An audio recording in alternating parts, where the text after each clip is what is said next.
NEET പരീക്ഷയ്ക്കെത്തിയ വിദ്യാർത്ഥിനിയുടെ വസ്ത്രമഴിച്ച് പരിശോധിച്ചതായി പരാതി. പരിശോധനയ്ക്കായി മേൽവസ്ത്രം അഴിച്ചുമാറ്റിയെന്ന് വിദ്യാർത്ഥിനി പീപ്പിളിനോട്. അസ്വാഭാവിക നടപടിക്കെതിരെ വിദ്യാർത്ഥിനിയുടെ അമ്മയും രംഗത്തെത്തി. കണ്ണൂരിലെ പരീക്ഷാ കേന്ദ്രത്തിലാണ് സംഭവം. അയക്കുന്ന സമയത്ത് അതിനകത്ത് ഡ്രസ് കോഡ് വേണ്ടെന്നുള്ള ഓപ്ഷൻ ചോദിച്ചിട്ടുണ്ടായിരുന്നു. അപ്പോൾ ഞാൻ തന്നെ കൊടുത്തിട്ടുണ്ടായിരുന്നത്. പക്ഷെ ഇവിടെ വന്ന് ഇവർ ഡ്രസ് കോഡിൻ്റെ കാര്യങ്ങളൊക്കെ പറഞ്ഞു. മൊത്തം ഡ്രസ്സെല്ലാം മാറ്റി. അവർ ചെക്ക് ചെയ്യുന്ന സമയത്ത് ബീപ്പ് സൗണ്ട് വന്നപ്പം ഇവൻ നമ്മുടെ ഡ്രസ്സ് ഔട്ട് വയസ്സ് മാത്രമല്ല, ഇവൻ ഇന്നർ വയസ്സ് വരെ മാറ്റിച്ചു. 18-19 വയസ്സ് പ്രായമായ പെൺകുട്ടികളാണ് ഈ സ്കൂളിൽ എക്സാം എഴുതുന്നത്. അപ്പോൾ എൻ്റെ മോള് അകത്ത് കടന്ന ഉടനെ തന്നെ അവളുണ്ട് തിരിച്ചു വരുമ്പോൾ കയ്യിൽ ഇന്നർ കൂടിയുണ്ട്. ഇന്നർ ഡ്രസ്സ് ഞാൻ വ്യക്തമായിട്ട് പറയാം, ബ്രാ തന്നെയാണ് ഉദ്ദേശിച്ചത്. അത് ഇട്ട് ധരിക്കുന്നത് കൊണ്ട് എന്തെങ്കിലും കുഴപ്പമുണ്ടോ? ഇപ്പോൾ കൂടുതൽ വിവരങ്ങളുമായി PV ജോഷ്ല കണ്ണൂരിൽ നിന്നും ചേരുന്നുണ്ട്. ജോഷ്ല, എന്താണ് സംഭവിച്ചത്? സ്വാമി, കുട്ടികളെ മാനസികമായി ഹരാസ് ചെയ്യുന്ന രീതിയിലുള്ള പെരുമാറ്റമാണ് അധ്യാപകരിൽ നിന്ന് ഉണ്ടായത് എന്നാണ് അറിയാൻ കഴിയുന്നത്. പ്രത്യേകിച്ച് 18-19 വയസ്സ് പ്രായമുള്ള പെൺകുട്ടികളെ ഇത്തരത്തിൽ ഇന്നർ വെയർ അടക്കം അഴിപ്പിക്കുന്ന രീതിയിലേക്ക്, അഴിച്ചതിന് ശേഷം മാത്രം പരീക്ഷാ ഹാളിലേക്ക് കടക്കുന്ന രീതിയിലേക്കാണ് സംഭവങ്ങൾ പോയിരിക്കുന്നത്. ഇത് തന്നെ 2 സ്ലോട്ടായിട്ടാണ് പരീക്ഷാ ഹാളിലേക്ക് എൻട്രി നടന്നത് എന്നാണ് അറിയാൻ കഴിയുന്നത്. 7:30 മുതൽ 8:30 മണി വരെയും 8:30 മണി മുതൽ 9:30 മണി വരെയും. ഈ 7:30 മുതൽ 8:30 വരെ എൻട്രി നൽകിയ കുട്ടികൾക്ക് ഇതൊന്നും ബാധകമായിരുന്നില്ല. അതുവരെ മെറ്റൽ ഡിറ്റക്ടർ അടക്കം ഉണ്ടായിരുന്നില്ല സ്ഥലത്ത് എന്നാണ് അറിയാൻ കഴിയുന്നത്. ടിസ്ക് ഇംഗ്ലീഷ് മീഡിയം സ്കൂളിൽ പരീക്ഷയ്ക്കെത്തിയ വിദ്യാർത്ഥിനികൾക്കാണ് ഇത്തരത്തിൽ ഒരു അനുഭവം ഉണ്ടായിട്ടുള്ളത്. ഈ മെറ്റൽ ഡിറ്റക്ടർ കൊണ്ടുവന്നതിന് ശേഷം ഇന്നർ വെയേഴ്സിന്റെ ഹൂക്കടക്കം മെറ്റൽ ഡിറ്റക്ടറിൽ ബീപ്പ് ശബ്ദം ഉണ്ടാക്കുന്നു എന്നതുകൊണ്ട് ഇതടക്കം അഴിച്ചു വെച്ചത് മാത്രമേ പരീക്ഷാ ഹാളിൽ കടക്കാവൂ എന്നാണ് അധ്യാപകർ നിർദ്ദേശിച്ചത് എന്നാണ് വിദ്യാർത്ഥിനികൾ പറയുന്നത്. ഇത് കുട്ടികളെ മാനസികമായി തളർത്തി എന്നാണ് രക്ഷിതാക്കൾ അടക്കം പറയുന്നത്. ഇതൊക്കെ ഇത്തരത്തിൽ നിയമം കർശനമാക്കിക്കൊണ്ട് മാനസികമായി കുട്ടികളെ പീഡിപ്പിക്കുന്ന അവസ്ഥയിലേക്ക് എത്തിച്ചാൽ എന്താണ് ചെയ്യുക എന്നുള്ള രീതിയിലേക്കാണ് ഇപ്പോൾ രക്ഷിതാക്കൾ അടക്കം പരാതി ഉന്നയിച്ചിരിക്കുന്നത്. സ്വാമി ജോഷ്ല, ഇത് ഒറ്റപ്പെട്ട സംഭവമായി കരുതാനാകുമോ? അതോ ഇതുപോലെ അവിടെ പരീക്ഷ എഴുതാൻ വന്ന എല്ലാ വിദ്യാർത്ഥിനികളുടെയും അനുഭവം സമാനമാണോ? തീർച്ചയായും സ്വാമി, ഞാൻ നേരത്തെ പറഞ്ഞതുപോലെ തന്നെ സ്ലോട്ട് B 8:30 മുതൽ 9:00 വരെ പരീക്ഷാ ഹാളിലേക്ക് പ്രവേശിച്ച കുട്ടികൾക്കാണ് ഇത്തരത്തിൽ ഒരു അനുഭവം ഉണ്ടായിട്ടുള്ളത്. ഒരുവിധം ആ സമയത്ത് കയറിയ എല്ലാ പെൺകുട്ടികൾക്കും ഇത്തരത്തിൽ അനുഭവം ഉണ്ടായി. മാത്രമല്ല അതിരാവിലെ ആയതിനാൽ ജീൻസ് പോലും ധരിച്ച് അകത്തേക്ക് കയറാൻ രീതിയിലേക്കാണ് അധ്യാപകർ നീങ്ങിയത്. 9:30 വരെയുള്ള സമയമായതിനാൽ കടകളടക്കം അടച്ചിരുന്നു. എന്നാൽ പല രക്ഷിതാക്കളും 2.5 കിലോമീറ്റർ അപ്പുറത്തുള്ള കടകളിൽ പോയി മറ്റ് ഡ്രസ്സുകൾ വാങ്ങി കൊണ്ടുവന്ന് കുട്ടികൾക്ക് കൈമാറുന്ന ഒരവസ്ഥയിലേക്ക് ഈ സ്കൂളിൽ പരീക്ഷ എഴുതാനെത്തിയ പെൺകുട്ടികൾക്ക് അനുഭവം ഉണ്ടായി എന്നുള്ളതാണ് മറ്റൊരു പ്രത്യേകത. മറ്റൊരു സ്കൂളിലും ഇത്തരത്തിൽ ഒരു ദുരനുഭവം ഉണ്ടായതായി റിപ്പോർട്ട് ചെയ്യപ്പെട്ടിട്ടില്ല. എന്നാൽ ടിസ്ക് ഇംഗ്ലീഷ് മീഡിയം സ്കൂളിൽ പരീക്ഷയ്ക്കെത്തിയ വിദ്യാർത്ഥിനികൾക്ക് മാത്രമാണ് ഇത്തരത്തിൽ ഒരു അനുഭവം ഉണ്ടായത് എന്നാണ് അറിയാൻ കഴിഞ്ഞിട്ടുള്ളത്. ജോഷ്ല, ദയവായി തുടരുക. ഇപ്പോൾ പരീക്ഷ എഴുതിയ ഒരു വിദ്യാർത്ഥിനിയുടെ പിതാവ് രാജേഷ് കൂടി നമുക്കൊപ്പം ചേരുന്നുണ്ട്. രാജേഷ്, ഇത്തരത്തിൽ സമാനമായ അനുഭവം താങ്കളുടെ മകൾക്കും ഉണ്ടായി എന്നാണ് അറിയാൻ കഴിയുന്നത്. എന്താണ് അവിടെ സംഭവിച്ചത്? ഹലോ, രാവിലെ 8:30 മുതൽ 9 വരെയുള്ള സെക്കൻഡ് സ്ലോട്ടിലാണ് എന്റെ കുട്ടി അവിടെ പരീക്ഷ എഴുതാൻ പോയിരുന്നത്. അവിടെ എത്തിയപ്പോൾ എക്സാമിനേഷൻ ഹാളിലേക്ക് ആ ഗേറ്റിൽ നിന്ന് കടത്തിവിട്ട കുട്ടി തിരിച്ചു വന്നിട്ട് പറയാണ്, ഈ ജീൻസ് പാന്റിന്റെ ബട്ടൺ ഒബ്ജക്ഷനുകളാണ്, ബട്ടൺ മാറ്റണം എന്ന് പറയുന്നു. ബട്ടൺ അറുത്തു മാറ്റി വീണ്ടും അകത്തു പോയ കുട്ടി തിരിച്ചു വന്നിട്ട് പറയാണ്, അച്ഛാ ജീൻസിന് പോക്കറ്റ് ഉണ്ട്, പോക്കറ്റുള്ള ജീൻസ് പെർമിറ്റഡ് അല്ല, വേറെ ജീൻസ് ഒബ്ജക്ഷനബിൾ ആയിട്ടുള്ള ഒരു ഡ്രസ് അല്ല, ബട്ടണും പോക്കറ്റും ഇല്ലാത്ത ഒരു ജീൻസ് ഈ നാട്ടിൽ എവിടെയെങ്കിലും കിട്ടുന്നതായിട്ട് എനിക്കറിവില്ല. തിരിച്ചവിടുന്ന് 2.5-3 കിലോമീറ്റർ ദൂരെയുള്ള ഒരു സ്ഥലത്തേക്ക് ഈ സംഭവം നടക്കുന്നത് 9:10-നാണ്. ഞാൻ ആ സെന്ററിൽ 7:45 എത്തിയതാണ്. ഫസ്റ്റ് സ്ലോട്ട് കഴിഞ്ഞപ്പോ പല കുട്ടികളും അവിടെ ചെന്നിട്ട്, മാഡം, ആന്റി, ഈ ഡ്രസ്സ് പെർമിറ്റഡ് ആണോ എന്ന് ചോദിക്കുമ്പോൾ അതിന് ഉത്തരം തരാൻ അവർ തയ്യാറായിരുന്നില്ല. നിങ്ങളെ സമയം 8:30-ക്കാണ്, 8:30-ക്ക് വരുമെന്ന് പറയുന്നു. 8:30-ക്ക് വന്നതിന് ശേഷമാണ് ഈ വക പ്രകടനങ്ങൾ അവിടെ നടക്കുന്നത്. ഇത്രയും ദൂരം പോയി ഡ്രസ്സ് വാങ്ങിച്ച് തിരിച്ച് ഞാൻ വരുന്നു. പല കുട്ടികളും അമ്മമാരെ കൂടെയാണ് വന്നിരിക്കുന്നത്. കയ്യിൽ അത്രയും കാശുണ്ടായിരുന്നില്ല. അടുത്ത വീടുകളിൽ നല്ലവരായ അതിന് ചുറ്റുവട്ടത്ത് അത്ര അടുത്ത് വീടില്ലെങ്കിൽ പോലും ഈ വഴിക്കുള്ള വീട്ടുകാരൊക്കെ ഈ ബുദ്ധിമുട്ട് കണ്ടിട്ട് പല സ്ത്രീകളും വീട്ടിൽ കൂട്ടിപ്പോയിട്ട് അവരുടെ മക്കളെ ഡ്രസ്സ് എടുത്തിട്ട് ഈ കുട്ടികൾക്ക് കൊടുത്തിട്ടുണ്ട്. ഈ കുട്ടികൾ അകത്ത് പോയിട്ട് തിരിച്ചു വരുമ്പോൾ കാണുന്ന കാഴ്ച സ്ലീവിനൊക്കെ ഇറക്കം കൂടി എന്ന് പറഞ്ഞിട്ട് കടം വാങ്ങിയ ഡ്രസ്സിന്റെ ഒക്കെ സ്ലീവ് അറുത്ത് മാറ്റിയിരിക്കുന്നു. ഇതൊക്കെ ഇതിനകത്ത് നടന്നതാണ്. പലരും പുറത്ത് വന്നിട്ടും സ്ലീവ് അറുത്ത് മാറ്റിയിട്ടുണ്ട്. എന്റെ കൊച്ചു എക്സാം കഴിഞ്ഞ് തിരിച്ചു വരുമ്പോഴാണ് ഞാൻ അറിയുന്നത് ശാരീരിക പരിശോധന പോലും അത്ര സുഖകരമല്ലാത്ത വിധത്തിലാണ് അവിടെ നടന്നിരിക്കുന്നത്. വേറെ രക്ഷിതാക്കന്മാര് കുട്ടികളുടെ ബ്രായുടെ ബക്കിള് മെറ്റൽ പോർഷൻ ആണെന്ന് പറഞ്ഞിട്ട് കുട്ടികൾ അത് ഊരിയിട്ട് കൗണ്ടറിന് ഗേറ്റിന് പുറത്ത് അമ്മമാരെ ഏൽപ്പിക്കുന്ന ഒരു സാഹചര്യം ഉണ്ടായിട്ടുണ്ട്. നിങ്ങൾ ആലോചിച്ച് നോക്കുക. ഇപ്പോഴും ഞാൻ അറിയുന്നത് ഈ എക്സാമിനേഷൻ ഹാളിൽ പുരുഷന്മാരായിട്ടുള്ള ആൾക്കാർ CBSEയുടെ സൈഡിൽ നിന്നുള്ള ആൾക്കാർ പരിശോധിക്കാൻ പോകുന്നുണ്ട്. എക്സാമിനേഷൻ ഹാളിനകത്ത് ശാരീരിക പരിശോധനയല്ല എന്ന് ഉദ്ദേശിക്കുന്നത്. ഈ പോകുമ്പോഴൊക്കെ കുട്ടികൾ ഈ ഒരു അവസ്ഥയിലാണ് അവിടെ ഇരുന്ന് പരീക്ഷ എഴുതുന്നത്. ഏത് മാനസികാവസ്ഥയിൽ കുട്ടികൾ പരീക്ഷ എഴുതും? എങ്ങനെ എഴുതും? മാറ് മറക്കാൻ സമരം നടന്ന ഒരു നാട്ടിലാണ് ഇത് നടക്കുന്നതെന്നും കൂടി നിങ്ങൾ ഓർക്കണം. സ്വാഭാവികമായ രാജേഷ്, ഒരു സംശയം കൂടി ഉയരുകയാണ്. CBSE പരീക്ഷ ഏറ്റെടുത്തത് മുതൽ കർശന മാനദണ്ഡങ്ങളും നിർദ്ദേശങ്ങളും മുന്നോട്ട് വെക്കുന്നുണ്ട് എന്ന് നേരത്തെ തന്നെ അറിയുന്നുണ്ട്. എങ്കിൽ പോലും ഇത്തരത്തിൽ വിദ്യാർത്ഥികൾക്ക് ഏതെങ്കിലും തരത്തിലുള്ള നിർദ്ദേശങ്ങൾ ഡ്രസ്സിനെ സംബന്ധിച്ചോ ഒക്കെ നൽകുന്നുണ്ടോ? മാഡം ഉണ്ട്. എവിടെയാണെന്ന് പറയാം. ഇതാണ് ഇതിനകത്തുള്ള കളിപ്പിൽ. ഈ എക്സാം നടത്തുമ്പോൾ നിങ്ങളുടെ വെബ്സൈറ്റിലാണ് ഇതൊക്കെ ഉള്ളത്. ആപ്ലിക്കേഷനൊക്കെ ഓൺലൈൻ സബ്മിഷനാണ്. 121 പേജുള്ള ഒരു ഇൻസ്ട്രക്ഷൻ കുട്ടികൾക്ക് കിട്ടുന്നുണ്ട്. അതിനകത്ത് ഇത്രമാത്രം ഒബ്ജക്ഷൻ ഒന്നുമില്ല. ഇതിനകത്തുള്ള ഏറ്റവും വലിയ വിഷയം, ഈ ടിസ്റ്റ് ഇംഗ്ലീഷ് മീഡിയം സ്കൂളിൽ എന്റെ മകളെ അകത്ത് കടത്തി വിട്ടിട്ട് എന്റെ വേറെ പരിചയക്കാരുടെ മക്കൾ പല സെൻട്രൽ എക്സാം എഴുതുന്നുണ്ട്. ഞാൻ അവരെ വിളിച്ചു നോക്കുമ്പോൾ അവർക്കാർക്കും അവിടെ ഡ്രസ് കോഡിന് ഒരു ഇഷ്യൂവേ ഉണ്ടായിട്ടില്ല. ഈ ഒരു സ്കൂളിൽ മാത്രം. അതും കുറച്ച് കഴിഞ്ഞപ്പോൾ അവിടെ എന്തോ ഒരു പന്തികേട് അവർക്ക് സംശയം തോന്നിയപ്പോൾ ക്രമസമാധാന പാലനത്തിൽ ഈ എക്സാമിനേഷൻ ഗേറ്റിനുള്ളിൽ രാവിലെ മുതലേ പുരുഷ സ്ത്രീ പോലീസുകാരുണ്ടായിരുന്നു. അവര് ഈ സെർച്ചിന്റെതും അകത്ത് കുട്ടികളെ കൺട്രോൾ ചെയ്യാനായിരുന്നു. പുറത്ത് പേരൻസിനെ അജിറ്റേറ്റ് ചെയ്യാൻ തുടങ്ങുന്ന ഒരു സാഹചര്യം വന്നപ്പോൾ അടുത്തുള്ള ലോക്കൽ പോലീസ് സ്റ്റേഷനിൽ ഒരു സബ് ഇൻസ്പെക്ടറും 4-5 കോൺസ്റ്റബിൾമാരും വന്നിരുന്നു. ആ സബ് ഇൻസ്പെക്ടർ വന്നു. അയാളൊക്കെ അകത്ത് പോയതിനു ശേഷം കുട്ടികളുടെ ഡ്രസ് കോഡിൽ ചെറിയൊരു അയവ് വരുത്തിയിരുന്നു. അത് അവിടെ ഉണ്ടായിരുന്ന എല്ലാവർക്കും വ്യക്തമാണ്. എക്സാം കഴിഞ്ഞിറങ്ങുന്ന കുട്ടികൾ ഒബ്ജക്ട് ചെയ്ത്, ഇപ്പൊ എന്റെ മകളുടെ ജീൻസ് അറുത്ത് മാറ്റിയ ജീൻസ് എന്റെ കയ്യിലുണ്ട്, കുട്ടിക്ക് ഞാൻ വേറെ ഡ്രസ്സ് വാങ്ങിച്ചു കൊടുത്തു. അതേ ജീൻസ് ഇട്ടിട്ട് പിന്നെയും കുട്ടികൾ കയറിയിരുന്നു. ഞങ്ങൾ ആരും ഒബ്ജക്ട് ചെയ്തിട്ടില്ല. അതായത് ഞങ്ങൾക്കുണ്ടായിരുന്ന ദുരനുഭവം ബാക്കി കുട്ടിക്ക് ഉണ്ടാകേണ്ട. ലാസ്റ്റിലോട്ട് വന്ന കുട്ടികൾക്ക് ഇവർ ഇത് ചെയ്തിട്ടുണ്ട്. ഈ സബ് ഇൻസ്പെക്ടർ വന്നതിന് ശേഷം അവിടെ എന്ത് നടന്നു എന്നുള്ള കാര്യം എനിക്കറിയില്ല. ഇൻസ്പെക്ടർ ഇടപെട്ട് കാണും എന്ന് ഞാൻ വിശ്വസിക്കുന്നു. ഇൻസ്പെക്ടറോട് ഞാൻ സംസാരിച്ചിട്ടുണ്ടായിരുന്നു. അതിനുശേഷം അവസാനത്തോട്ട് വന്ന കുട്ടികൾ ഈ ആദ്യം ഒബ്ജക്ട് ചെയ്ത ഡ്രസ്സ് ഇട്ടിട്ട് തന്നെ പരീക്ഷ എഴുതിയിട്ടുണ്ടായിരുന്നു. അത് ശ്രദ്ധേയമാണ്. പക്ഷെങ്കിൽ അതിനിടയിൽ വന്ന കുട്ടിക്ക് ഉണ്ടായിരുന്ന ദുരനുഭവങ്ങളോ അതൊരു പക്ഷെങ്കിൽ 9:20 ഇൻസ്പെക്ടർ അവിടെ സ്ഥലത്തെത്തുന്നത്. ലാസ്റ്റ് 10 മിനിറ്റിലാണ് ഈ സംഭവം റിലാക്സേഷൻ വരുന്നത്. CBSEയുടെ നീറ്റ് പരീക്ഷയ്ക്ക് ഉള്ള മാനദണ്ഡങ്ങൾ പാലിക്കാൻ എല്ലാ കാൻഡിഡേറ്റ്സും ബാധ്യസ്ഥരാണ്. പക്ഷെങ്കിൽ അത് ഈ ഒരു സ്കൂളിലെ കുട്ടികൾക്ക് മാത്രമായിട്ട് എങ്ങനെയാണ് ഇത് ബാധകമാകുന്നത്? സ്വാഭാവികമായിട്ടും രക്ഷിതാക്കൾ ഈ കാര്യം അവിടെ ഉന്നയിക്കുകയും അത്തരത്തിൽ പ്രതിഷേധത്തിനുള്ള ഒരു സാഹചര്യമൊക്കെ ഉണ്ടായോ? മാഡം, വളരെ ഖേദകരം എന്ന് പറയുന്നത് അവിടെ ഇതിനുള്ള ഒരു സാഹചര്യം ആയിരുന്നില്ല. അതായത് ഒരു വിക്കറ്റ് ഗേറ്റ്, അതായത് ഒരാൾക്ക് കടന്നു പോകാമെന്ന ആ ചെറിയ സിംഗിൾ മാൻ ഗേറ്റ് ഓപ്പൺ ചെയ്തിട്ട് അവിടെ ഒരു സെക്യൂരിറ്റിക്കാരനും പോലീസുകാരനാണ് നിൽക്കുന്നത്. ഈ എക്സാമിനേഷൻ ഹാളിന്റെ മുന്നിൽ അകത്ത് നടക്കുന്ന കാര്യങ്ങൾ ഞങ്ങൾ അറിയുന്നില്ല. കുട്ടികൾ വന്നിട്ട് ഒരു അമ്മയുടെ കയ്യിൽ അടിവസ്ത്രം കൊടുക്കുമ്പോഴോ അല്ലെങ്കിൽ എന്റെ മകൾ പുറത്തു വേണ്ടി ബട്ടൺ മാറ്റി കൊടുക്കണോ എന്ന് പറയുമ്പോൾ അവിടെ പ്രതിഷേധിക്കുമ്പോൾ ഒരുപക്ഷെ കുട്ടിക്ക് എക്സാം എഴുതാനുള്ള ചാൻസ് നഷ്ടപ്പെടുന്നു. ഓൾറെഡി മാനസികമായിട്ട് തകർന്ന ഒരു കുട്ടിയുടെ മുന്നിൽ വെച്ചിട്ട് ഒരു പ്രകടനം വേണ്ട. ആ സമയത്ത് ഞങ്ങൾ കൂടുതൽ ആരും പ്രതിഷേധിച്ചിട്ടില്ല. പക്ഷെങ്കിൽ ഞങ്ങൾ വിചാരിച്ചു എല്ലാ സ്ഥലത്തും ഇതാണ് നടക്കുന്നതെന്നാണ്.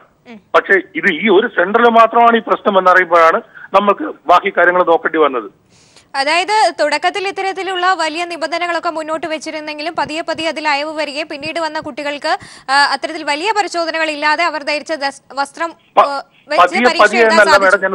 ഞാൻ പറയുന്നത് ഒരുപക്ഷെ യാദൃശ്ചികമായിരിക്കാം. ആ ഇൻസ്പെക്ടറുടെ സാന്നിധ്യത്തിന് ആ വരവിന് ശേഷമാണ് ഒബ്ജക്ട് ചെയ്ത ഡ്രസ്സുകൾ കുറച്ചും കൂടി കുട്ടികൾക്ക് പോകാൻ പറ്റിയത്. അതായത് അല്ലാതെ കുട്ടികളുടെ അല്ലെങ്കിൽ ചില പേരൻസിന്റെ ഭാഗത്ത് വന്ന വീഴ്ചകൾ ഉണ്ടായിട്ടുണ്ട്. അതൊന്നും ഞങ്ങൾ പറയില്ല. ഫോട്ടോ കൊണ്ടുവരണമെന്ന് പറഞ്ഞു, ഫോട്ടോ കൊണ്ടുവരാൻ പറഞ്ഞു. ആ നാട്ടുകാർ ഏതോ സ്റ്റുഡിയോക്കാരനെ പോയി കൊണ്ടുവന്നു, ഫോട്ടോ എടുപ്പിച്ചു. അതൊക്കെ നാട്ടുകാരൊക്കെ ഭയങ്കരമായിട്ട് സഹകരിച്ചിരുന്നു. ഇതൊക്കെ നടന്നിരുന്നു. പക്ഷെങ്കിൽ ഈ ഡ്രസ്സും ഡ്രസ് കോഡും ഈ വിധത്തിലുള്ള ഫ്രിസ്കിങ് തിരിച്ച് വീട്ടിൽ വന്നപ്പോഴാണ് കുട്ടി അമ്മയോട് പറയുന്നത് സുഖകരമല്ലാത്ത വിധത്തിലാണ് ശരീരം പരിശോധിക്കുന്നത്. എവിടെയൊക്കെ ഒരു എക്സാമിനേഷന് പോകുന്ന കുട്ടിയുടെ ശരീരം എങ്ങനെയൊക്കെ അവർക്ക് പരിശോധിക്കണം? ഇതെന്താ ഈ രാജ്യത്ത് ഈ ഒരു എക്സാം മാത്രമാണോ നടക്കുന്നത്?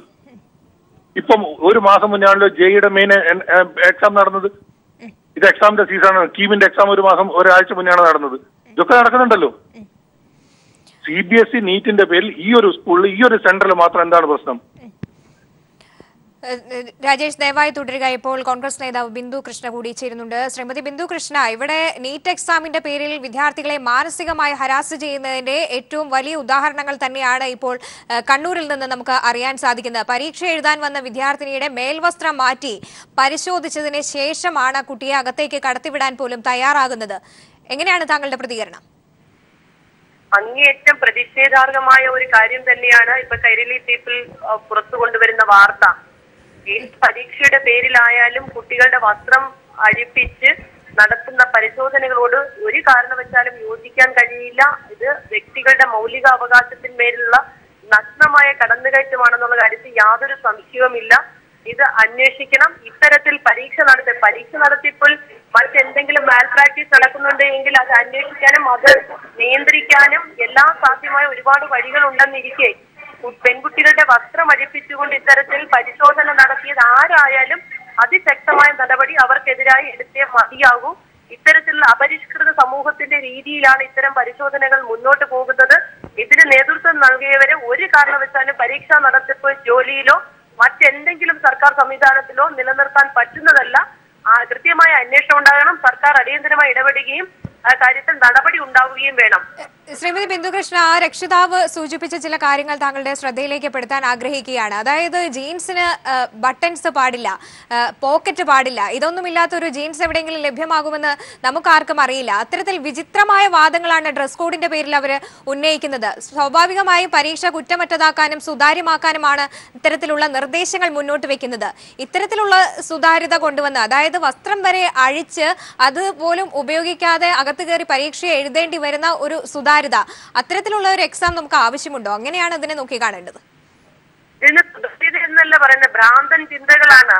വസ്ത്രത്തിൽ ഇതുപോലെയുള്ള ബട്ടൺസോ മറ്റോ കാര്യങ്ങളോ ഉണ്ടെങ്കിൽ അതിൽ മറ്റെന്തെങ്കിലും ഇലക്ട്രോണിക് ചിപ്പ് വരുന്നുവെങ്കിൽ അത് നിർവീര്യമാക്കാനുള്ള സംവിധാനം കൊണ്ടുവരണം. അല്ലാതെ പെൺപിള്ളേരെ ഡ്രസ് അഴിപ്പിച്ച് പരിശോധിച്ചുകൊണ്ടല്ല പരീക്ഷ സുതാര്യമാക്കുകയും കുറ്റമറ്റതാക്കുകയും.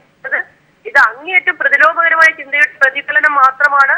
ഒരു കാരണവശാലും ഇത്തരം രീതിയിലുള്ള വസ്ത്രപരിശോധനയൊന്നും അംഗീകരിച്ചു കൊടുക്കാൻ നമുക്കാകില്ല. നമ്മുടെ ഒന്നും സംസ്ഥാനത്ത് കേട്ടുകേൾവി പോലുമില്ല.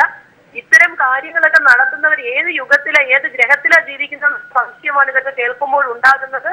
ഇങ്ങനെയുള്ള ഭ്രാന്തൻ ചിന്തകൾ ഉള്ളവരെയൊക്കെ പരീക്ഷാ നടത്തിപ്പിന്റെ ചുമതല ഏൽപ്പിച്ചാൽ ആ പരീക്ഷയുടെ അവസ്ഥ എന്താവും ഓർത്ത് ഭയപ്പെടുകയാണുള്ളത്. നിശ്ചയമായും ഈ കാര്യത്തിൽ സർക്കാർ അടിയന്തര അന്വേഷണം നടത്തുകയും അവർക്കെതിരെ അതിശക്തമായ നടപടിയെടുക്കുകയും വേണം. മനുഷ്യാവകാശ ലംഘനമല്ലാതെ മറ്റൊന്നുമല്ല, മൗലിക അവകാശങ്ങളുടെ കടുത്ത ലംഘനമാണിത്. പെൺകുട്ടികളുടെ വസ്ത്രം അഴിപ്പിക്കുക, ഞാൻ മനസ്സിലാക്കുന്നത് ജീൻസ് അഴിപ്പിക്കുക മാത്രമല്ല, ബാക്കി അടിവസ്ത്രങ്ങളിലടക്കം ഇത്തരത്തിലുള്ള പരിശോധന നടത്തി എന്നുള്ള ആരോപണം ചില കോണുകളിൽ നിന്നുണ്ടാകുന്നുണ്ട്. എന്തായാലും മേൽവസ്ത്രം ആയിക്കോട്ടെ അടിവസ്ത്രം ആയിക്കോട്ടെ, വസ്ത്രമൊക്കെ വെച്ചുള്ള ഒരു പരിശോധനയും വാങ്ങുക, അതിന്റെ പേരിലൊരു പരീക്ഷ നടത്തുമ്പോൾ സുതാര്യതയോ ഒന്നും ഈ നാട്ടിൽ നടപ്പാക്കാൻ പാടില്ല. അതിനെതിരെ അതിശക്തമായ നടപടി എടുത്തേ മതിയാകും. ഒരു രാഷ്ട്രീയ പ്രസ്ഥാനത്തിന്റെ വനിതാ പ്രതിനിധി എന്ന നിലയിൽ താങ്കളുടെ ഭാഗത്ത് നിന്ന് അത്തരത്തിൽ എന്തെങ്കിലും നീക്കങ്ങൾ ഉണ്ടാകുമോ? തീർച്ചയായും ഈ പ്രശ്നത്തിൽ അന്വേഷണം നടത്തണമെന്ന് ആവശ്യപ്പെട്ട് സംസ്ഥാനത്തെ മുഖ്യമന്ത്രിക്ക് കത്തയക്കും. മുഖ്യമന്ത്രി കാര്യങ്ങളിൽ ഇടപെട്ട ഇതിലൊന്നും രാഷ്ട്രീയമൊന്നുമില്ല. പെൺകുട്ടികളെയൊക്കെ അപമാനിക്കാൻ ശ്രമിക്കുന്നവർ ഇനി എത്ര ഉന്നതരായാലും അവർക്കെതിരെ നടപടി എടുക്കാനുള്ള ഉത്തരവാദിത്വം സർക്കാരിനുണ്ട്. സർക്കാർ നടപടി എടുക്കണമെന്ന് ആവശ്യപ്പെട്ടുകൊണ്ട് മുഖ്യമന്ത്രിക്ക് കത്തെഴുതും. മാത്രമല്ല ഈ കാര്യങ്ങളെ കുറിച്ച് കൂടുതൽ അന്വേഷണവും നടത്തും. വളരെയധികം നന്ദി ശ്രീ ബിന്ദു കൃഷ്ണ ഈ അവസരത്തിൽ പ്രതികരിച്ചതിന്. ഇപ്പോൾ നേരത്തെ പ്രതികരിച്ച രക്ഷിതാവ് രാജേഷ് കൂടി നമുക്കൊപ്പം തുടരുന്നുണ്ട്. രാജേഷ്, ഇപ്പോൾ ഇത്തരത്തിലുള്ള വാദങ്ങൾ, അതായത് ഈ സംഭവം നടന്നതിന് ശേഷം നിങ്ങൾ ഈ വസ്തുതയുമായി ബന്ധപ്പെട്ട് ഡ്രസ് കോഡുമായി ബന്ധപ്പെട്ട് ഏതെങ്കിലും തരത്തിലുള്ള ചോദ്യങ്ങൾ ഉന്നയിച്ചിരുന്നോ അവിടെ? മേഡം, ചോദ്യങ്ങൾ അറിയാൻ നമ്മൾക്ക് ചോദ്യങ്ങൾ ഉന്നയിക്കാനുള്ള അവസരങ്ങൾ ഉണ്ടായിരുന്നില്ല. എക്സാം കഴിഞ്ഞ് കുട്ടികൾ അതിനുശേഷമാണ് പുറത്തിറങ്ങുന്നത്. വിചിത്രമായ കാര്യം, അത് കഴിഞ്ഞിട്ട് പേരൻസിനെ ഒരാളെയും ആ കോമ്പൗണ്ടിൽ കയറ്റി വിട്ടിരുന്നില്ല. പരാതി പറയാൻ പോകട്ടെ, രാവിലെ 6 മണി 5:30-6 മണിക്ക് വന്ന് വെയിറ്റ് ചെയ്യുന്ന സ്ത്രീകൾക്ക് പ്രാഥമിക ആവശ്യം നടത്താനുള്ള സൗകര്യം അവിടെയില്ല. സ്കൂളിലെ ടോയ്ലറ്റ് ഒന്ന് യൂസ് ചെയ്യാൻ പെർമിഷൻ ചോദിച്ചിട്ട് സ്ത്രീകൾക്ക് അതിനുള്ള സമ്മതം പോലും കിട്ടിയിരുന്നില്ല. ഈ എക്സാം കഴിഞ്ഞ കുട്ടികൾ അവിടെയുള്ള ടോയ്ലറ്റ് ഉപയോഗിച്ചു, സത്യമാണ്. ഈ എക്സാം കഴിഞ്ഞ് പുറത്ത് വെയിറ്റ് ചെയ്യുന്ന ഈ വെയിലത്ത്, പൊരി വെയിലത്തും അതിന് മുന്നിലുള്ള ഒരു വയലുണ്ട്, വയലിലും അവിടെ ഇവിടെയും ഇരുന്ന് സമയം നീക്കിയ സ്ത്രീകൾക്ക് 1 മണിക്ക് ഒന്ന് ടോയ്ലറ്റ് പോകാൻ സ്കൂളിലെ ടോയ്ലറ്റ് ഉപയോഗിച്ചോട്ടെ എന്ന് ചോദിച്ചപ്പം ആ ഗേറ്റ് പൂട്ടി അവർ സീൽ ചെയ്തു. അതിന് പോലും പെർമിഷൻ കിട്ടിയിട്ടില്ല. പിന്നെ അവിടെ എന്താണ് ഞങ്ങൾക്ക് ചെയ്യാൻ പറ്റുന്നുള്ളൂ? നിങ്ങളുമായുള്ള ചാനലുകളെയോ അല്ലെങ്കിൽ ഇതുമായുള്ള ആൾക്കാരുമായിട്ടോ ബന്ധപ്പെട്ടിട്ട് ഞങ്ങളുടെ പരാതി പറയാന്നുള്ളതിനപ്പുറം ഞങ്ങൾക്ക് പരിമിതമായ കാര്യങ്ങളെ ചെയ്യാൻ പറ്റുന്നുണ്ടായിരുന്നുള്ളൂ. ഇതുമായി ബന്ധപ്പെട്ട് ഇനി നിങ്ങൾ ഏതെങ്കിലും തരത്തിലുള്ള നടപടികളിലേക്ക് മുന്നോട്ട് പോകാൻ ആഗ്രഹിക്കുന്നുണ്ടോ? കാരണം ഇനിയും ഇത്തരത്തിലുള്ള എക്സാമുകൾ വരുമ്പോൾ ഇത്തരത്തിലുള്ള നടപടികൾ തന്നെ ആയിരിക്കും ഇനിയും ആവർത്തിക്കപ്പെടുക. നിശ്ചയമായും CBSEയുടെ ഉന്നതരായിട്ട് ഇതിന് പരാതി കൊടുക്കാനുള്ള കാര്യങ്ങളെ പറ്റി ഞാൻ ആലോചിച്ചുകൊണ്ടിരിക്കുകയാണ്. ഞാൻ അവിടെയുള്ള കൂടുതൽ പാരന്റ്സിന്റെ കോൺടാക്ട് നമ്പർ ഒന്നും ഞാൻ കളക്ട് ചെയ്തിട്ടില്ല. പക്ഷേ ഒരു രക്ഷിതാവ് എന്നുള്ള നിലയിൽ എന്റെ മകൾക്ക് ഉണ്ടായിരിക്കുന്ന ദുരനുഭവങ്ങൾ കോട്ട് ചെയ്തുകൊണ്ട് ഞാൻ CBSEക്ക് പരാതി ഉന്നയിക്കാൻ തന്നെയാണ് എന്റെ തീരുമാനം. വളരെയധികം നന്ദി ശ്രീ രാജേഷ്, ഈ അവസരത്തിൽ പ്രതികരിച്ചതിന്.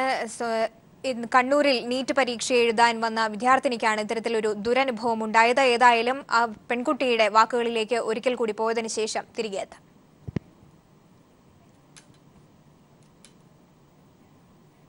ആപ്ലിക്കേഷൻ ഫോം അയക്കുന്ന സമയത്ത് അതിനകത്ത് ഡ്രസ് കോഡ് വേണ്ടെന്നുള്ള ഓപ്ഷൻ ഉണ്ടായിരുന്നു, ചോദിച്ചിട്ടുണ്ടായിരുന്നു. അപ്പോൾ ഞാൻ തന്നെ കൊടുത്തിട്ടുണ്ടായിരുന്നത്. പക്ഷെ ഇവിടെ വന്ന് ഇവർ ഡ്രസ് കോഡിൻ്റെ കാര്യങ്ങളൊക്കെ പറഞ്ഞു, മൊത്തം ഡ്രസ്സെല്ലാം മാറ്റി. നമ്മുടെ അവർ ചെക്ക് ചെയ്യുന്ന സമയത്ത് ബീപ്പ് സൗണ്ട് വന്നപ്പം ഇവൻ നമ്മുടെ ഡ്രസ്സ് ഔട്ട് വേഴ്സ് മാത്രമല്ല, ഇവൻ ഇന്നർ വേഴ്സ് വരെ മാറ്റിച്ചു. 18-19 വയസ്സ് പ്രായമായ പെൺകുട്ടികളാണ് ഈ സ്കൂളിൽ എക്സാം എഴുതുന്നത്. അപ്പോൾ എൻ്റെ മോള് അകത്ത് കടന്ന ഉടനെ തന്നെ അവളുണ്ട് തിരിച്ചു വരുമ്പോൾ കയ്യിൽ ഇന്നർ കൂടിയുണ്ട്. ഇന്നർ ഡ്രസ്സ് ഞാൻ ഉദ്ദേശിക്കാൻ ഞാൻ വ്യക്തമായിട്ട് പറയാം, ബ്രാ തന്നെയാണ് ഉദ്ദേശിച്ചത്. അത് ഇട്ട് ധരിക്കുന്നത് കൊണ്ട് എന്തെങ്കിലും കുഴപ്പമുണ്ടോ? നീറ്റ് പരീക്ഷയ്ക്കെത്തിയ വിദ്യാർത്ഥിനിയുടെ മേൽവസ്ത്രം അഴിച്ച് പരിശോധിച്ചതായി പരാതി. കണ്ണൂർ സെൻട്രലിൽ നീറ്റ് പരീക്ഷ എഴുതാൻ വന്ന വിദ്യാർത്ഥിനിക്കാണ് ഇത്തരത്തിൽ ദുരനുഭവം ഉണ്ടായത്. സമാനമായ അനുഭവം മറ്റ് വിദ്യാർത്ഥിനികൾക്കും അവിടെ ഉണ്ടായതായി പറയപ്പെടുന്നു. അല്പം മുൻപ് അവിടെ പരീക്ഷ എഴുതാനെത്തിയ ഒരു വിദ്യാർത്ഥിനിയുടെ രാജേഷാണ് നമ്മോട് പ്രതികരിച്ചത്. ആ കുട്ടി ധരിച്ചെത്തിയ ജീൻസിന്റെ ബട്ടൺസ് അനുവദനീയമല്ല, ഇത്തരത്തിൽ ജീൻസിന്റെ പോക്കറ്റ് അനുവദനീയമല്ല എന്ന് പറഞ്ഞതിനെ തുടർന്ന് വേറൊരു വസ്ത്രം പിതാവ് നൽകിയതിനു ശേഷമാണ് കുട്ടിക്ക് പരീക്ഷ എഴുതാൻ സാധിച്ചത്. ഇത്തരത്തിലുള്ള വലിയ കർശന നിബന്ധനകൾ എന്ന പേരിൽ തന്നെ മാനസികമായി വിദ്യാർത്ഥികളെ ഹരാസ് ചെയ്യുന്ന അനുഭവങ്ങളാണ് ഓരോ വിദ്യാർത്ഥിനികൾക്കും നീറ്റ് പരീക്ഷാ കേന്ദ്രങ്ങളിൽ ഉണ്ടാകുന്നത് എന്നാണ് ഈ വാർത്തകളൊക്കെ സൂചിപ്പിക്കുന്നത്. ഇപ്പോൾ PV ജോഷ്ല വീണ്ടും കണ്ണൂരിൽ നിന്നും ചേരുന്നുണ്ട്.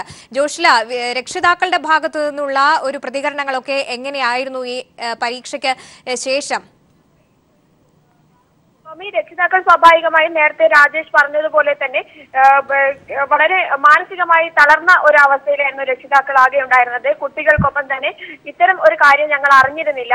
അകത്ത് വെച്ചാണ് ഇതൊക്കെ നടന്നത്. പരീക്ഷാ സെന്ററിന് തൊട്ടു മുന്നിലുള്ള സ്ഥലത്ത് വെച്ചാണ് ഇതൊക്കെ നടന്നത്. അങ്ങോട്ടേക്ക് ഞങ്ങളെ പ്രവേശിപ്പിച്ചില്ല. അവസാനം കുട്ടികൾ ഈ ഡ്രസ് ഇന്നർ വെയർ അടക്കം കയ്യിലേക്ക് കൊണ്ടുവന്ന് തരുമ്പോഴാണ് ഇത്തരത്തിൽ കുട്ടികൾ മാനസികമായി വളരെയേറെ വിഷമിച്ചാണ് പരീക്ഷയ്ക്ക് ഇരിക്കുന്നത് എന്നുള്ള കാര്യം ഞങ്ങൾ മനസ്സിലാക്കിയത് എന്ന് പറഞ്ഞ് ഒരു കുട്ടിയുടെ അമ്മ കരയുന്ന അവസ്ഥ വരെ ഉണ്ടായി. ഇത്തരത്തിൽ കുട്ടികളെ മാനസികമായി തളർത്തിക്കൊണ്ട് എന്ത് പരീക്ഷയാണ് ഇവർ എഴുതാൻ പോകുന്നത്, ഇവർക്ക് എങ്ങനെയാണ് പരീക്ഷ കൃത്യമായി അറ്റൻഡ് ചെയ്യാനാവുക എന്ന് പറഞ്ഞുകൊണ്ട് രക്ഷിതാക്കൾ ഒന്നടങ്കം ഞങ്ങളെ സമീപിക്കുകയായിരുന്നു.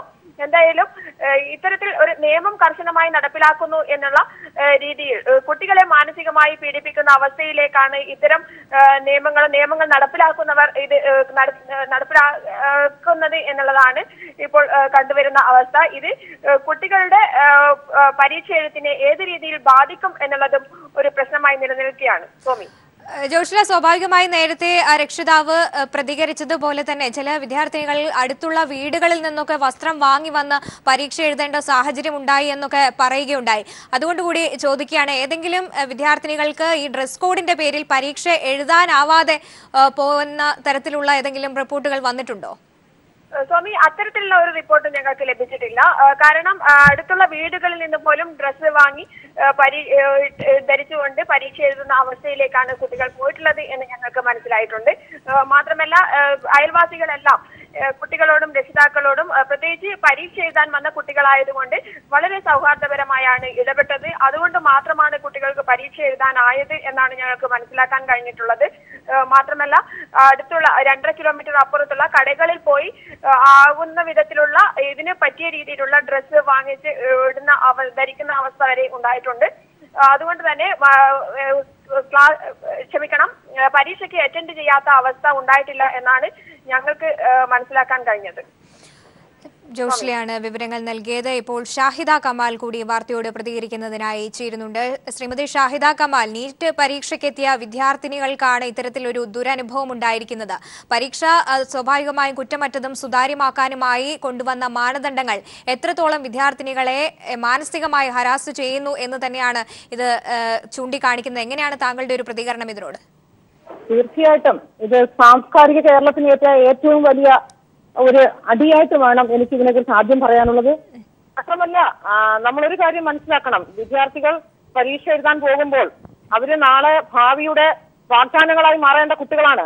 അവര് പരീക്ഷ എഴുതാൻ പോകുന്ന കുട്ടികളെ മാനസികമായി അവർക്ക് കരുത്തു പകർന്ന് അവരെ പരീക്ഷാ ഹാളിലേക്ക് പറഞ്ഞുവിടേണ്ട ഉത്തരവാദിത്തപ്പെട്ട ആളുകൾ തന്നെ ആ കുട്ടികളെ അവരുടെ മാനസിക കരുത്ത് ചോർന്നു പോകുന്ന രീതിയിൽ അവരെ മാനസികമായും ശാരീരികമായും തകർത്തു എന്ന് മാത്രമല്ല അവരുടെ അഭിമാനത്തിനെ തന്നെ ചോദ്യം ചെയ്യുന്ന രീതിയിലാണ് കണ്ണൂരിൽ നടന്നതെന്ന് പറയുമ്പോൾ തീർച്ചയായിട്ടും കേരളീയ സമൂഹം ലജ്ജിച്ച് തലതാഴ്ത്തുന്ന ഒരവസ്ഥയിലാണ് ഈ വാർത്ത. ഞെട്ടലോടെയാണ് കേരളീയ സമൂഹം കേട്ടത്. തീർച്ചയായിട്ടും ഇത്തരത്തിലുള്ള നടപടികൾ സ്വീകരിച്ച് അത് എന്തിന്റെ പേരിലാണെങ്കിൽ പോലും അത്തരം ആളുകളെ തീർച്ചയായിട്ടും കേരളീയ സമൂഹം ഒറ്റപ്പെടുത്തണമെന്ന് മാത്രമല്ല ഇതിനെതിരെ ശക്തമായി പ്രതികരിക്കുകയും പ്രതിഷേധിക്കുകയും ചെയ്യാൻ കേരളീയ സമൂഹം മുന്നോട്ട് വരേണ്ടതാണ്. ഇത് മേലും ഇനി ഒരിക്കലും ആവർത്തിക്കാൻ പാടില്ലാത്തൊരു കാര്യമാണ്. കാരണം ഇന്ന് നമുക്കറിയാം നമ്മുടെ രാജ്യത്ത് വസ്ത്രത്തിന്റെ പേരില്, ആഹാരത്തിന്റെ പേരില്, ജാതിയുടെ പേരില്, മതത്തിന്റെ പേരിലൊക്കെ തന്നെ വലിയ സംഘർഷങ്ങളും സംഘടനകളും നടന്നുകൊണ്ടിരിക്കുന്ന ഒരു വർത്തമാന കാലഘട്ടത്തിലൂടെയാണ് നമ്മൾ കടന്നു പോകുന്നത്. കേരളത്തിൽ നിന്നുള്ള ഒരു പഞ്ചായത്ത് പ്രസിഡന്റ് ഡൽഹിയിൽ നടന്നൊരു മീറ്റിംഗിൽ പങ്കെടുക്കാൻ പോയപ്പോൾ ആ പഞ്ചായത്ത് പ്രസിഡന്റ് തട്ടമഴിപ്പിച്ചതും ഈ ഇന്ത്യയിലാണ് എന്നുള്ള കാര്യം നമ്മൾ വിസ്മരിക്കരുത്. തീർച്ചയായിട്ടും ഒരു പഞ്ചായത്ത് പ്രസിഡന്റ് തട്ടമഴിപ്പിക്കുന്നു. ഇവിടെ പെൺകുട്ടികളുടെ അടിവസ്ത്രം വരെ അഴിച്ചു മാറ്റി പരീക്ഷാ ഹാളിലേക്ക് കടത്തിവിടുന്നു. ഇന്ന് അടിവസ്ത്രം അഴിച്ചുവെങ്കിൽ നാളെ മേൽവസ്ത്രമില്ലാതെ പരീക്ഷാ ഹാളിലേക്ക് കടന്നു പോകണമെന്ന് ആരെങ്കിലും പറഞ്ഞാൽ അത് അനുവദിച്ചു കൊടുക്കുവാൻ സാധിക്കുമോ എന്നുള്ളത് ഈ ഒരു അവസരത്തിൽ വളരെ ഗൗരവത്തോടുകൂടി കേരളീയ സമൂഹം കാണേണ്ടതാണ്. ഉത്തരവാദിത്തപ്പെട്ടവർ കാണേണ്ടതാണ്. തീർച്ചയായിട്ടും ഇത് അപലപനീയമാണ്. ആവർത്തിക്കപ്പെടാൻ പാടില്ലാത്തതാണ്. കേരളീയ സമൂഹം ലജ്ജയോടെയാണ് ഇത്തരം വാർത്തകൾ കേൾക്കുന്നത്. ശ്രീമതി ഷാഹിദ കമാൽ, ഇവിടെ പറയുന്നത് പോലെ തന്നെ ഡ്രസ് കോഡിന്റെ പേരിലാണ് ഇത്തരത്തിൽ കുട്ടികളെ മാനസികമായി പീഡിപ്പിക്കുന്ന ഒരു സംഭവം ഉണ്ടായിരിക്കുന്നത്. കൃത്യമായി ഇത്തരത്തിൽ അവർക്ക് നൽകുന്ന പ്രോസ്പെക്ട്സിൽ കൃത്യമായി അവർക്ക് സൂചിപ്പിക്കാവുന്നതാണല്ലോ ഡ്രസ് കോഡ് എങ്ങനെ ആയിരിക്കണം എന്നത്. അത്തരത്തിൽ കൃത്യമായി സൂചിപ്പിക്കാത്തതിന്റെ പേരിലാണ് വിദ്യാർത്ഥികൾ ഏത് വസ്ത്രവും കൃത്യമായ ഡ്രസ് കോഡ് ഏതെന്ന് അവർക്ക് അറിയാത്തത് കൊണ്ടായിരിക്കാം ഒരുപക്ഷെ ഇത്തരത്തിൽ വസ്ത്രം ധരിച്ചു വരുന്നത്. ഇപ്പോൾ കണ്ണൂരിൽ നടന്ന സംഭവം തന്നെ ചൂണ്ടിക്കാട്ടുകയാണെങ്കിൽ അടുത്തുള്ള വീടുകളിൽ നിന്ന് പോലും വസ്ത്രങ്ങൾ വാങ്ങി വന്ന് പരീക്ഷ എഴുതേണ്ട ഒരു സാഹചര്യം കുട്ടികൾക്ക് ഉണ്ടാകുന്നു. തീർച്ചയായിട്ടും അതാണ് ഞാൻ പറഞ്ഞു വന്നത്. തീർച്ചയായിട്ടും അങ്ങനെ ഒരു ഡ്രസ് കോഡ് ഉണ്ട് എങ്കിൽ അത് നേരത്തെ തന്നെ അവരെ അറിയിക്കാൻ ഉത്തരവാദിത്തപ്പെട്ടവർക്ക് ബാധ്യതയുണ്ട്, അവർക്ക് ഉത്തരവാദിത്തമുണ്ട്. അത് അറിയിക്കേണ്ടതാണ്. മറിച്ച് നമ്മൾ ഓരോ കുട്ടികളും പരീക്ഷ എഴുതാൻ പോകുമ്പോൾ അവർക്ക് ആത്മവീര്യം പകർന്നു കൊടുത്തുകൊണ്ട് അല്ലെങ്കിൽ അവർക്ക് മനസ്സിന് കരുത്ത് പകർന്നു കൊടുത്തുകൊണ്ട് അവരെ മാനസികമായി പരീക്ഷയ്ക്ക് തയ്യാറെടുക്കുവാൻ വേണ്ട ഊർജ്ജം പകർന്നു കൊടുത്തുകൊണ്ട് പരീക്ഷാ ഹാളിലേക്ക് നമ്മൾ കുട്ടികളെ പറഞ്ഞുവിടുന്ന ഒരു സ്ഥിതിവിശേഷമാണ് നമ്മൾ എല്ലാവരും വീടുകളിലായാലും കുടുംബത്തിലായാലും അധ്യാപകരായാലും സ്കൂളിലും കലാലയത്തിലും പൊതുവെ നമ്മൾ അങ്ങനെയാണ് ഈ കാലഘട്ടം അത്രയും കണ്ടുവന്നിട്ടുള്ളത്. മറിച്ച് ഇവിടെ ഡ്രസ് കോഡിന്റെ പേരിൽ ആ ഉത്തരവാദിത്വത്തിൽ നിന്ന് അവർക്ക് ഒഴിക്കാൻ സാധിക്കില്ല. അങ്ങനെ ഒരു ഡ്രസ് കോഡ് ഉണ്ടായിരുന്നുവെങ്കിൽ അത് കൃത്യമായി ഈ കുട്ടികളെ അറിയിക്കേണ്ട ഉത്തരവാദിത്തമുണ്ടായിരുന്നു, ബാധ്യതയുണ്ടായിരുന്നു. മറിച്ച് അതൊന്നും അറിയിക്കാതെ പരീക്ഷാ ഹാളിലേക്ക് വരുന്ന കുട്ടികളുടെ മനോവീര്യം തകർത്തുകൊണ്ട് അവരുടെ ആത്മവിശ്വാസം തകർത്തുകൊണ്ട് അതിലെല്ലാം ഉപരിയായി അവരെ അപമാനിച്ചുകൊണ്ട് കുട്ടികൾ തൊട്ട് അടുത്ത വീടുകളിലേക്ക് വസ്ത്രം തേടി പോകേണ്ട ഒരു ഗതികേടിലേക്ക് എത്തിയെങ്കിൽ തീർച്ചയായിട്ടും അതിന്റെ ഉത്തരവാദിത്തപ്പെട്ട ആരാണോ അവരതിന് മറുപടി പറയാൻ ബാധ്യസ്ഥരാണ്. മാത്രമല്ല ഇതൊരൊറ്റപ്പെട്ട സംഭവമായി, ഇത് കണ്ണൂരിൽ നടന്ന ഒരു സംഭവമായി കാണാതെ ഇത് കേരളീയ സമൂഹം ഏറ്റെടുക്കണം. ഇത് വളരെ ശക്തമായ ഒരു പ്രതികരിക്കേണ്ട ഒരു വിഷയമായി നമ്മൾ കാണണം. കാരണം ഇന്ന് ഏറ്റവും കൂടുതൽ നമുക്കറിയാം സ്ത്രീ പീഡനങ്ങളും കുട്ടികൾക്കെതിരെയുള്ള പീഡനങ്ങളും ഒക്കെ വർദ്ധിച്ചു വരുന്ന ഒരു കാലഘട്ടമാണ്. അപ്പോൾ അങ്ങനെയുള്ള ഒരു കാലഘട്ടത്തിൽ നമ്മൾ ഈ പെൺകുട്ടികൾക്കും അല്ലെങ്കിൽ സ്ത്രീകൾക്കും വേണ്ടി നമ്മൾ പോരാടുമ്പോൾ അവർക്ക് വേണ്ടി നമ്മൾ പിന്തുണ പ്രഖ്യാപിച്ചുകൊണ്ട് നമ്മൾ ഈ സമൂഹത്തിൽ പ്രവർത്തിക്കുമ്പോൾ നാളെ ഈ സമൂഹത്തിന്റെ ഭാവി വാഗ്ദാനങ്ങളാകേണ്ട നല്ല കുട്ടികളെ വാർത്തെടുക്കുവാൻ അല്ലെങ്കിൽ അവരെ പരീക്ഷയ്ക്ക് തയ്യാറാക്കി അവരെ പരീക്ഷാ ഹാളിലേക്ക് കടത്തിവിടുമ്പോൾ അവർ ധരിച്ചു കൊണ്ടുവരുന്ന വസ്ത്രം അഴിച്ചു മാറ്റുക എന്ന് പറയുമ്പോൾ ആ കുട്ടികൾക്കുണ്ടാകുന്ന ആ ഒരു നിരാശ അല്ലെങ്കിൽ അവരനുഭവിക്കുന്ന മാനസിക ആഘാതം എത്ര കടുത്തതാണ് എന്നുള്ളത് ആ പരീക്ഷയ്ക്ക് പങ്കെടുത്ത കുട്ടികളുടെ വാക്കുകളിൽ നിന്ന് അല്ലെങ്കിൽ അവരുടെ മാതാപിതാക്കളുടെ വാക്കുകളിൽ നിന്ന് കേരളീയ സമൂഹം ശ്രമിച്ചതാണ്. തീർച്ചയായിട്ടും ഇത് ആവർത്തിക്കാൻ പാടില്ലാത്ത എന്ന് മാത്രമല്ല, ഇത് അത്തരത്തിലൊരു നിലപാട് സ്വീകരിച്ച ആളുകൾക്കെതിരെ കർശനമായ നടപടിയെടുക്കുവാൻ കൂടി ഉത്തരവാദിത്തപ്പെട്ടവരുടെ ഭാഗത്തു നിന്ന് ഉണ്ടാകേണ്ടതുണ്ട്. വളരെയധികം നന്ദി ശ്രീമതി ഷാഹിദ കമാലി അവസരത്തിൽ പ്രതികരിച്ചതിന്. നീറ്റ് പരീക്ഷയ്ക്കെത്തിയ വിദ്യാർത്ഥിനിയുടെ വസ്ത്രമഴിച്ച് പരിശോധിച്ചതായി പരാതി. പരിശോധനയ്ക്കായി മേൽവസ്ത്രം അഴിച്ചു മാറ്റിയെന്ന വിദ്യാർത്ഥിനി പീപ്പിളിനോട് പ്രതികരിച്ചു. അസ്വാഭാവിക നടപടിക്കെതിരെ വിദ്യാർത്ഥിനിയുടെ അമ്മയും രംഗത്തെത്തിയിരിക്കുന്നു. കണ്ണൂരിലെ പരീക്ഷാ കേന്ദ്രത്തിലാണ് ഇത്തരത്തിലൊരു സംഭവം നടന്നത്. PB ജോഷിലെയാണ് ഈ വാർത്ത റിപ്പോർട്ട് ചെയ്തത്. ഇതിനോട് പ്രതികരിക്കുകയായിരുന്നു ബിന്ദു കൃഷ്ണയും ഒപ്പം ഷാഹിദ കമാലും.